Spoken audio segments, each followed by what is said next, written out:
Começamos hoje um trabalho de extensão 3 do 5º período de Engenharia Civil da Unifor, de Minas, e vamos falar um pouquinho sobre resíduo da construção civil. Convidamos o professor Dr. Tiago Novaes e vamos falar um pouquinho e debater um pouquinho sobre esse problema que a gente tem nas nossas construções e no nosso dia a dia. Meu nome é Daniel Luiz, curso 5º período de Engenharia Civil. Meu nome é Pedro Gondim e eu também curso o 5º período de Engenharia Civil. Meu nome é Pedro Alves, eu curso o 5º período de Engenharia Civil. Meu nome é Daniel Rodrigues e eu curso o 5º período de Engenharia Civil. Meu nome é Tiago Novaes, eu sou engenheiro civil, sou graduado há 13 anos, mestre e doutor também em engenharia civil, especificamente na área de saneamento e mais voltado para a área de resíduos, e leciono no Centro Universitário de Formiga há 11 anos. Disciplinas diversas, né, mas, enfim, essa é a minha área tanto de formação quanto de especialização, digamos assim, né, de mestrado e doutorado. Professor, obrigado por ajudar a gente nessa etapa, mais um trabalho com a nossa professora. Queria começar fazendo uma pergunta: o que são resíduos na construção civil e quais os principais materiais que são descartados no dia a dia?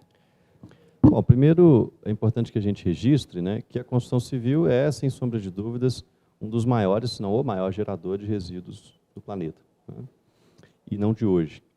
Então, nós temos uma grande preocupação, e essa é uma pergunta-chave, né? É claro que não dá para elencar todos os materiais que são descartados e que naturalmente geram resíduos, mas a gente tem também diferenças de país para país, né, por conta dos processos construtivos, que são drasticamente diferentes. Então, se a gente aponta nessa pergunta para o Brasil, a gente vai ter uma geração muito grande, por exemplo, de resíduos de restos de argamassa, de concreto, de madeira, porque o nosso processo construtivo demanda de muita madeira, por exemplo, para formas de concreto. A gente tem menos resíduos relacionados a aço, por exemplo, porque o nosso perfil de utilização de aço é muito menor do que o padrão construtivo de outros países que usam a estrutura metálica como básico para a sua construção. Mas, de uma maneira geral, embalagens, né? E aí uma semelhança com resíduo sólido urbano, muito resto de gesso, de revestimento, especialmente, né, peças cerâmicas, alvenaria. Nós temos uma grande utilização de alvenaria cerâmica, né, o tijolo furado e afins. Então, a gente tem um resíduo muito vasto, mas há uma coisa em comum entre eles, aí é uma opinião minha, né, são resíduos muito pesados. Então, é um resíduo que demanda muito peso, é um resíduo que tem uma característica muito comum, né, quanto a isso. E, naturalmente, também um volume muito grande, né? Estima-se que pelo menos entre 50% e 60% de todo o resíduo gerado por um município provém da construção civil.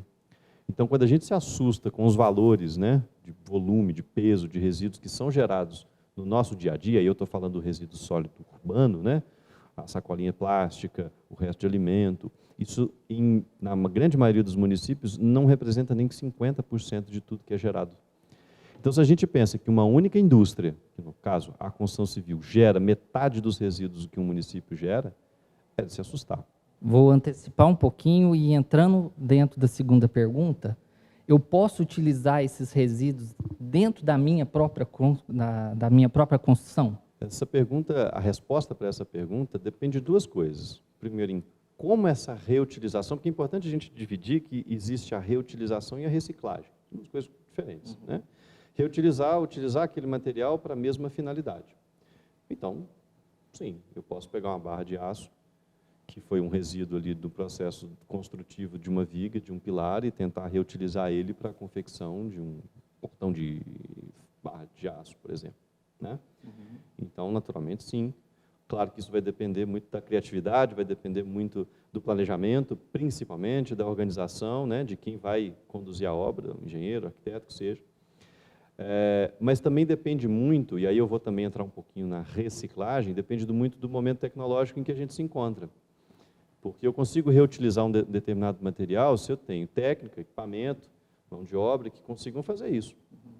Então, eu também tenho que pensar que responder essa pergunta de reutilizar reciclar depende de um contexto maior, que não simplesmente ter uma boa ação. Não, isso aqui eu ia jogar fora, eu vou aproveitar. Talvez não seja tão simples assim, dependendo do material. Eu dependo também da mão de obra, do quanto ela está qualificada, do quanto eu tenho de organização, do quanto eu tenho de volume disso também, né? Então, essa pergunta a gente responde, sim, é possível. Mas ela depende de toda essa cadeia funcionando ao redor dela para que eu possa reutilizar e também reciclar. Não é simplesmente uma boa decisão, simplesmente, né? Quero reutilizar e pronto, não sobra Sim, nada. não é tão simples. Isso, depende muito do aspecto tecnológico. Exemplo do gesso. O gesso, até 8 anos atrás, nós não tínhamos o processo de reciclagem dele porque a gente não tinha tecnologia para reciclar o gesso. Hoje, o gesso já é considerado um material reciclável.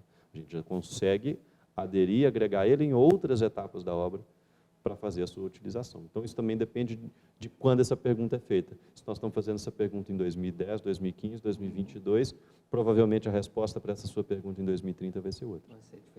Professor, então, como já foi dito anteriormente, a construção civil ela gera muito resíduo, né?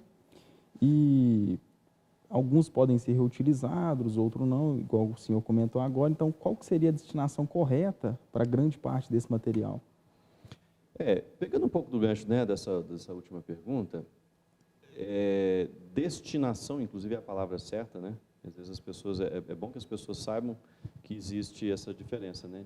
Disposição e destinação, né? Disposição a gente está levando para um lugar e é definitivo, ele fica ali como um aterro, um lixão, como um todo, né? O SC é tudo isso, né? Inclusive o termo mais atual é o RCD, Resíduos da Construção e Demolição. E a destinação é o que eu vou fazer com ele. Então essa pergunta é o que nós vamos fazer com esse resíduo? E ela volta um pouco na primeira pergunta, na segunda, na verdade, né? De que reaproveitá-lo, reciclá-lo, são destinações corretas. Exemplo, é possível que eu pegue um resíduo de demolição de uma parede, por exemplo, para poder utilizar como um aterramento. Então, eu vou triturar aquele material, né, quebrar lá o resto do tijolo, etc. e tal, para compor um aterro. Desde que o revestimento não seja composto por gesso, por exemplo, que é um material reciclável, mas é um material expansivo. O que significa expansivo? Na presença de água, ele vai inchar. Ser biodegradável. O tijolo cerâmico, por exemplo, ele é um resíduo que os resíduos da construção eles são divididos em 4 classes, né? A, B, C e D. Os classe A são aqueles que podem ser reaproveitados para finalidades distintas, por exemplo, também, ou mesma finalidade, como é o caso, usar um tijolo cerâmico, um resto dele, para compor um aterramento. Perfeito. É cerâmica, é solo, a origem daquilo é solo, basicamente, ele pode ser utilizado. Mas eu usar determinados revestimentos, né, determinadas placas, enfim, materiais, né, o gesso, o que eu estou lembrando aqui, eles não devem ser utilizados sem esse cuidado, porque eles podem ter características que são desagradáveis, digamos, para essa finalidade. Uma das principais é essa capacidade de expansão, de inchar na presença de água, que pode ser um problema, né? Então, você constrói um aterro com materiais como esse, ele pode ceder, ele pode inchar, ele pode, né? Exatamente.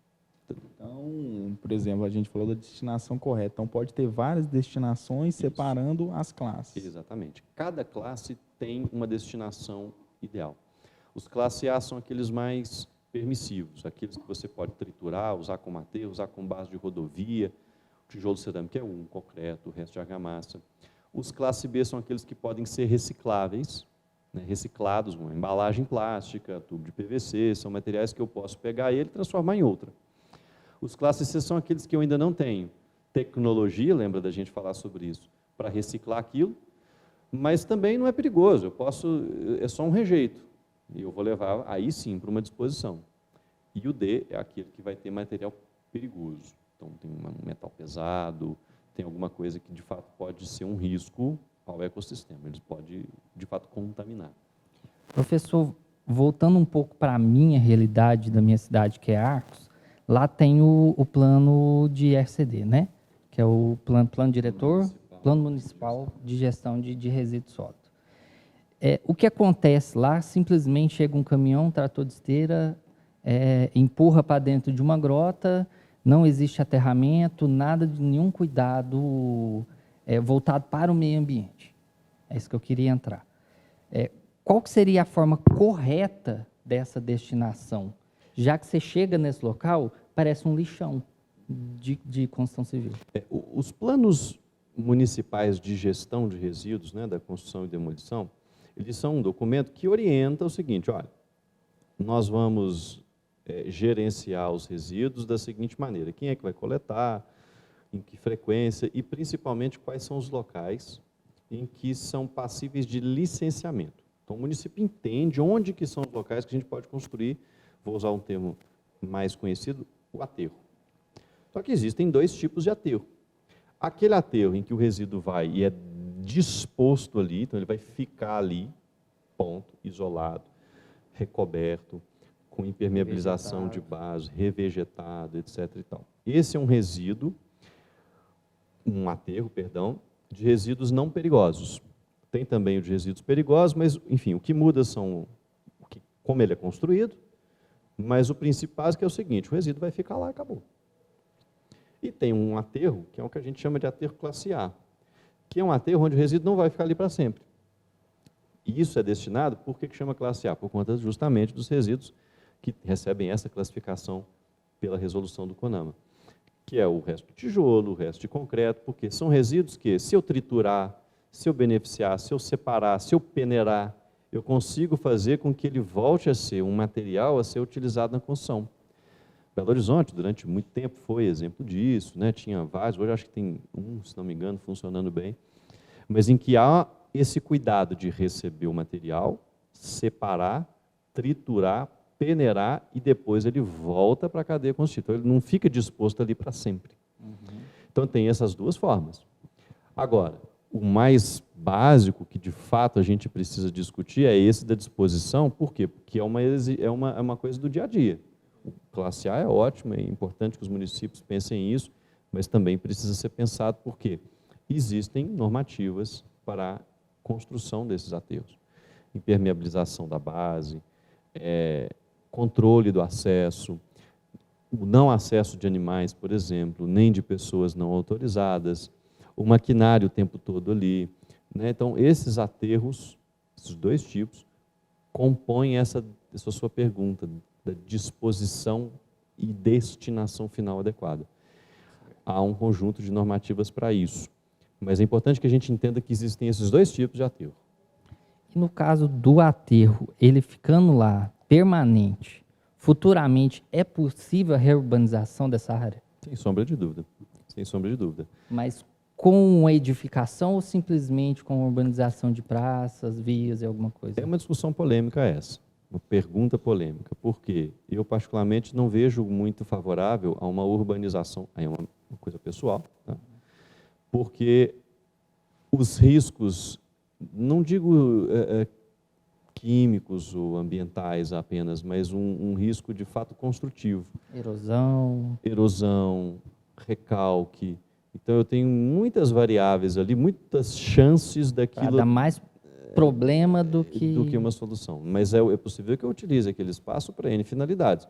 Eu só acho que nesta finalidade especificamente, aí é uma opinião minha, eu acho que é um risco grande. Então, professor Tiago, gostaria de saber que após o material ser triturado, ele altera na resistência dele para a utilização? A resistência para onde ele está sendo destinado, né? Então, por exemplo, você vai triturar resto de concreto, resto de argamassa, cerâmica, e normalmente são agregados que a gente pensa para serem utilizados para a confecção, por exemplo, de passeios, de aterros, né? Mas dificilmente, porque não é conclusivo isso ainda, ou seja, não é tão certo de que não irá afetar a resistência de peças estruturais. Então, eu vou pegar um resíduo, por exemplo, de concreto triturado e usar para fazer um concreto de um edifício de 20 andares, a gente ainda não tem 100% de certeza em estudos de que isso, de fato, não vai impactar. Então, por isso que esses resíduos, após esse beneficiamento, né, essa trituração, etc., ele é indicado para utilização neste tipo de finalidade. Passeio, Coisa mais básica. infraestrutura urbana, pavimentação, que são demandas de, bem dizer, todas as prefeituras. Então, é comum que a gente encontre esse tipo de aterro com esses resíduos com muita saída para os serviços urbanos, que são do dia a dia das prefeituras, né? Mas utilizar como uma peça estrutural, é claro que dá para ser utilizado, mas há uma série de contaminantes no sentido assim, tamanho, poeira, etc., Tudo que pode altera, né? afetar na resistência final. Então, por isso essa pergunta depende muito. Beleza. Minha pergunta, professor, seria o seguinte: existiria algum tipo de benefício que a prefeitura pode realizar para o setor privado poder se beneficiar desses resíduos e gerar, como faz no setor de reciclagem? Eu vejo que tem muita empresa privada de reciclagem hoje em dia e que elas são incentivadas pelo governo. Acho que há 3 pontos para responder essa sua pergunta. O próprio aterro classe A que a gente está conversando pode ser uma política pública que também beneficie o setor privado. Eu citei aqui que são serviços comuns para prefeituras como um todo, né, porque são serviços de infraestrutura, mas não está restrito a elas. Então, o setor privado pode se beneficiar desses resíduos que estão sendo beneficiados por esse aterro. A gente fala aterro, mas assim, é um aterro que tem maquinário, que tem triturador, que tem trator ali dentro o tempo todo, separando esse material para poder ser utilizado. E o setor privado pode se beneficiar disso. No caso de Belo Horizonte, é um exemplo de reutilização das duas esferas, pública e privada. O segundo é a política pública, ou seja, quando você faz uma construção, quando você como construtor precisa descartar, e aí a gente vai pensar na caçamba, né? no caçambeiro que vai levar o seu resíduo e que você é também corresponsável, é parte também do poder público de dar o suporte, de dizer aonde vai ser o aterro, de onde ele pode ser licenciado, de que maneira ele vai ser descartado,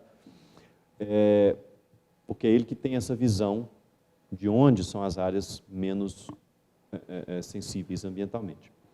E terceiro, e aí é um ponto a ser discutido, em que o poder público ele pode ser corresponsável pela coleta e gestão de resíduos em pequena escala. Então, por exemplo, você fez uma reforma na sua casa, você não é um construtor, você não é nada, mas você fez uma pequena reforma. Normalmente, quando esse resíduo não supera 50 quilos, o município pode ser corresponsável, ou seja, isso pode ser descartado via serviço público, se isso for pensado pela prefeitura. Precisa ser colocado dentro dos códigos e leis do município, mas isso é uma maneira de ajudar quem está fazendo uma pequena adaptação, né? Mas é bom que isso seja regulamentado. Mas há inúmeras maneiras que o poder público pode intervir, mas eu penso que sempre com políticas públicas. É a minha visão. Não acho que seja a visão do município ou do poder público de fazer, de coletar o resíduo, de, viabilizar a caçamba. Não acho que seja isso. Mas é papel dele dizer aonde aquela caçamba que pegou o resíduo na sua obra, para onde ela pode ir, de que maneira ela pode ir, e dar essas condições para que funcione. Essa é a minha visão.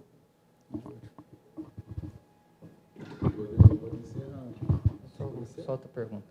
Esse descarte, que você falou mais ou menos até 50 quilos, seria no descarte do lixo semanal? Isso. É a quantificação que a gente dá para aquele descarte do dia, né? Então, o lixo passa terça, quinta, sábado, sei lá, né? Numa coleta alternada. Se esse resíduo não supera esses 50 quilos, entende-se, e aqui eu não estou falando de que isso é uma prática comum, tá? É uma discussão que se faz, de que até 50 quilos o poder público pode ser corresponsável, mas é uma discussão que o município tem que fazer. Vale de município para município. Isso. Tá. Professor, alguma consideração final?